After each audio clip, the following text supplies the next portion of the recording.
Buenas noches, estamos en otro video de 10 minutos de cómo ser una bruja o un brujo en el siglo XXI.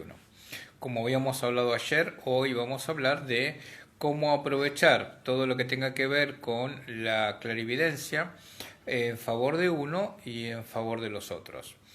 Uno muchas veces siente miedo porque es chico, porque es joven, porque no entiende, porque no sabe, y entonces se pone como muy nervioso porque no entiende. Así como en algunos otros periodos históricos nos quemaban porque no entendían qué era lo que estaban haciendo por ignorancia, ahora nosotros tenemos que aprender quiénes somos, hasta dónde llegamos y qué es lo que podemos hacer con lo que tenemos. Mucha gente que desde chiquito empieza a ver cosas, no sé, animalitos, sombras, fantasmas, veo gente muerta, como decía el nene de Sexto Sentido, y no sabe qué hacer y se asusta. Es lógico que se asuste porque es un niño, porque es un adolescente y porque no sabe qué hacer con eso y no sabe por qué a él.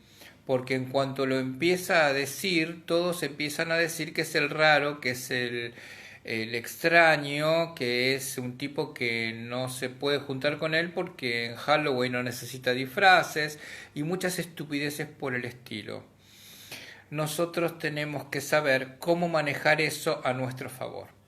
Primero y fundamental es no tener miedo con lo que vemos, ¿sí?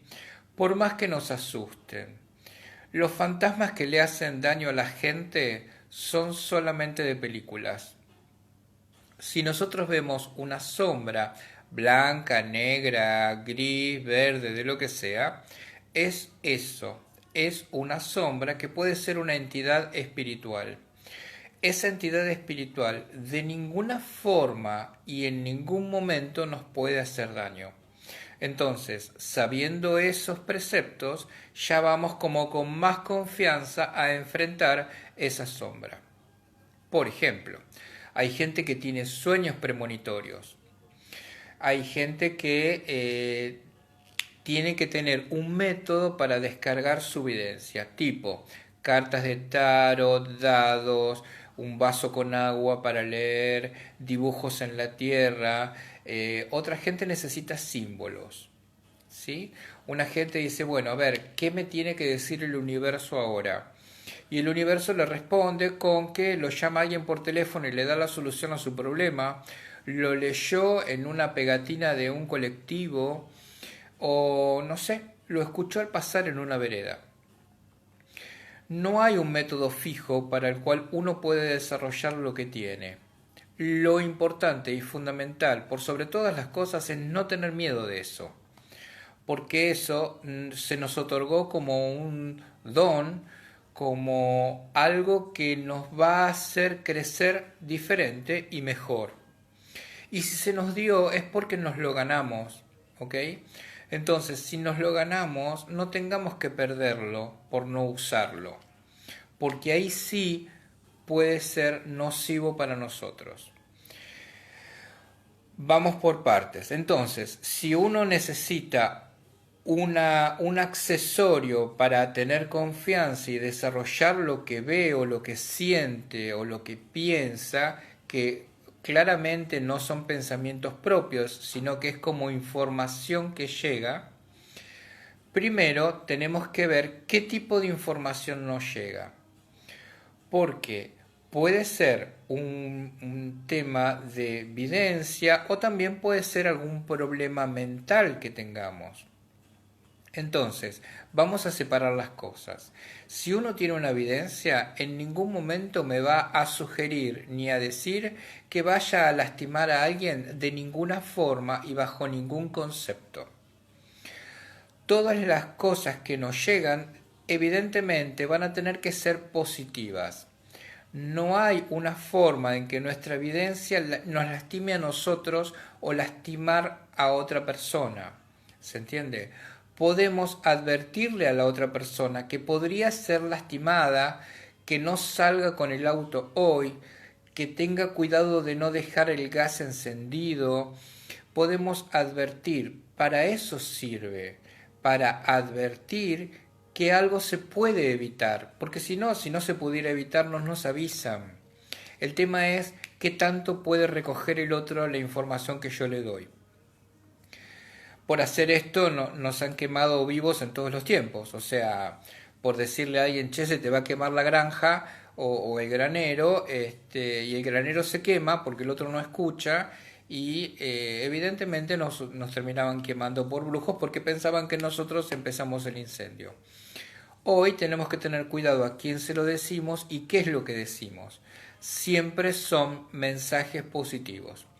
Si nosotros recibimos algún mensaje como estas dos hermanas que mataron al padre porque ellas escuchaban voces que decían que había que matar al padre porque era un personaje siniestro.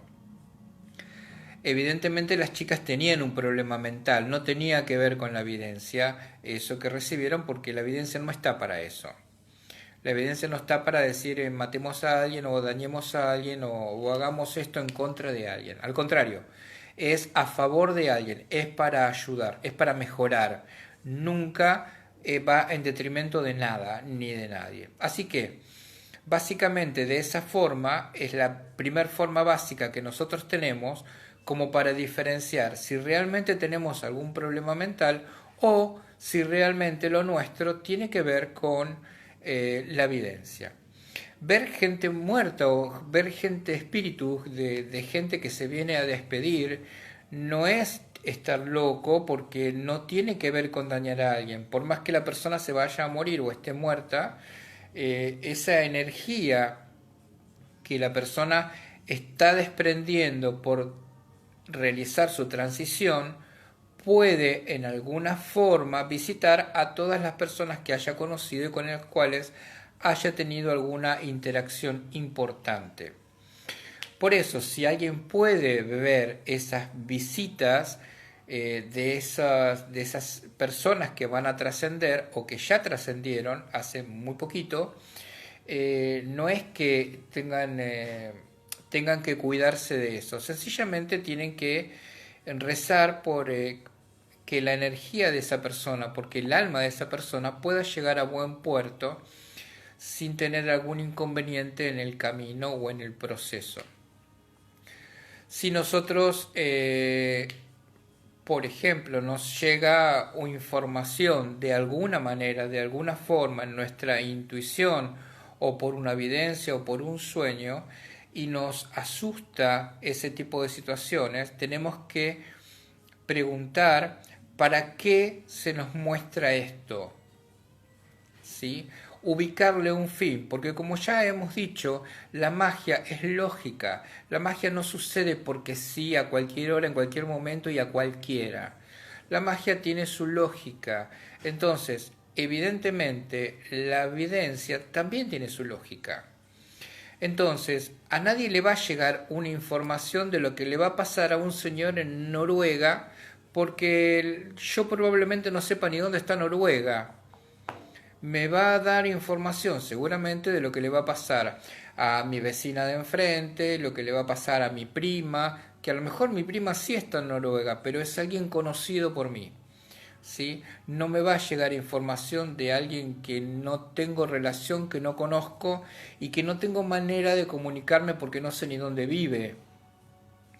Ese tipo de cosas no son prácticas, no suceden, ¿se entiende? Diferente es la gente que dice, bueno, va a haber un terremoto en tal lugar de, no sé, cualquier país remoto. Esos son es otro tipo de evidencia, ¿sí? Esos más que evidencias son profecías, son videntes proféticos, o sea, pueden ir más allá del tiempo real, ¿sí? Sino adelantarse mucho más en el tiempo y generalmente lo hacen con masas, ¿sí? Por ejemplo, esto de que un volcán puede dañar una residencia o una villa o puede dañar toda una ciudad, ¿sí? El caso, por ejemplo, de Nostradamus, que es muy conocido. Este hombre se adelantaba varios siglos a su propio tiempo Entonces él era profético, ya dejó de ser vidente para profetizar cosas que iban a pasar en un tiempo mucho más adelante y que iban a ser cosas mundiales, que iban a ser cosas que excedían a personas de su conocimiento. En general, nosotros ese tipo de situaciones no las vamos a tener, sino que vamos a tratar de manejar nuestra evidencia, que puede ser, como habíamos dicho, clarividencia, clariaudiencia, puede ser intuitivo, pero de alguna forma toda la información que está dando vueltas y que nosotros podemos llegar a interpretar siempre va a ser útil para alguien, o para nosotros mismos, o para la persona que está con nosotros, o para alguien que nosotros conozcamos. Es muy improbable que recibamos información de alguien que no conozcamos, ¿sí? Entonces, tenemos que preguntarnos para qué nosotros tenemos esta información. Y el universo responde, no es que ustedes ven cosas aisladas en momentos aislados, en determinadas situaciones, no. Esto se puede volver práctico y uno puede preguntar en el momento que necesite saber una respuesta y el universo va a responder. ¿Cómo educamos nuestra evidencia para dejar de tener miedo y utilizarla? Bien, podemos ensayar, podemos eh, practicar con un montón de cosas. Por ejemplo, yo practico siempre o practicaba siempre con los ascensores. Voy a entrar a un edificio, tengo 3 ascensores y digo, bueno, va a llegar primero el de la izquierda, ¿ok? Practicaba antes con, bueno, ahora la primera persona que va a doblar la esquina y va a quedar frente a mí va a ser una señora con un tapado rojo. La mayor cantidad de veces, en un principio, eso no estaba del todo de acuerdo, no estaba como muy sincronizado. Pero a medida que fui practicando cada vez más, me fui volviendo a tener lo que en algún momento había dejado de interesarme, que era esto de la información que llega y uno no le da cabida en su vida, por ejemplo. Entonces, de esta forma uno vuelve a tener esto que no tenía. Ustedes me dirán, bueno, no es mi caso, a mí me gusta hacer preparados o me gusta, no sé, hacer otro tipo de cosas, sanaciones, y yo nunca vi nada, nunca escuché nada, nunca sentí nada.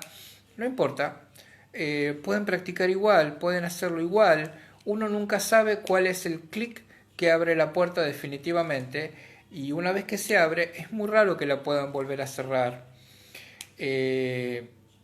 Muchas veces cuando uno pregunta tiene que estar abierto a la respuesta, ¿sí? Porque hay algunas respuestas que a lo mejor no nos van a gustar, pero si no preguntamos nunca vamos a saberlo. Así que bueno, estos son algunos tips para poder encauzar lo que tenemos y desarrollarlo en una forma positiva y para que podamos evolucionar con eso y también ayudar a los demás, obviamente. Nos vemos mañana y el tema de mañana va a ser viajes en el tiempo y el niño interior. Dos temas muy relacionados con los de hoy. Nos vemos mañana, que descansen.